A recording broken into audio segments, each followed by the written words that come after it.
భూమి మీద అత్యంత దారుణమైన క్రైమ్ ఒకటి ఉంది. ఏంటబ్బా అని ఆలోచన చేస్తున్నారా? నేను చెప్పిన తర్వాత ఓస్ ఇంతేనా ఇదేనా మాకు ఎక్స్పీరియన్స్ అయింది అనుకుంటారు. ఎందుకంటే 90% ఆఫ్ ద పీపుల్కి ఇలాంటి ఎక్స్పీరియన్స్ ఉంటుంది.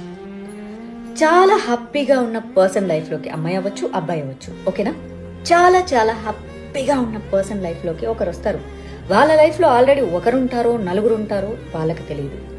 కానీ వచ్చిన దగ్గర నుంచి నువ్వే నా లోకం, నువ్వే నా సర్వస్వం, నువ్వే నా ప్రపంచం, నువ్వు లేకపోతే నేను బతకలేను, నువ్వే నాకు ఎవ్రీథింగ్, నువ్వే నాకు దేవుడు, నువ్వే నాకు దేవత ఆల్ చెప్పేస్తారు. చెప్పేసిన తర్వాత ఈ హ్యాపీగా ఉండే పర్సన్ నమ్మడం స్టార్ట్ చేస్తారు.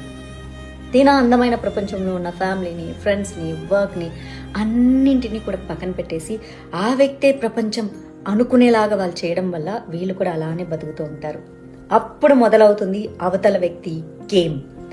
ఇగ్నోర్ చేస్తారు, నెగ్లెక్ట్ చేస్తారు, ప్రేమను చూపించడం మానేస్తారు, ఫోన్లు చేస్తే బిజీగా ఉన్నామంటారు, మెసేజ్లు పెడితే రిప్లైలు కూడా ఇవ్వరు, ఇన్ కేస్ ఫోన్ ఎత్తినా సరే మళ్ళీ తర్వాత చేస్తా అంటారు. ఆ తర్వాత ఎప్పుడు వస్తుందో తెలియదు. 5 నిమిషాల్లో కాల్ చేస్తానన్న వాళ్ళు 5 గంటలైనా 8 గంటలైనా అడ్రస్ కూడా ఉండరు. ఒక్కొక్కసారి 2 రోజులు 3 రోజులు కూడా మాయమైపోతూ ఉంటారు. ఎండ్ ఆఫ్ ద డే అస్సలు వాళ్ళ ప్రయారిటీలో వీళ్ళు ఉండను కూడా ఉండరు. మళ్ళీ వీళ్ళు మాట్లాడడం మానేద్దాము, బ్రేకప్ చెప్దాం అనుకున్న సమయంలో మళ్ళీ వచ్చి కాల్ పట్టుకుని ఏడ్చి బతిమలాడుకో, నువ్వు లేకపోతే నేను బతకలేను, నీతో మాట్లాడ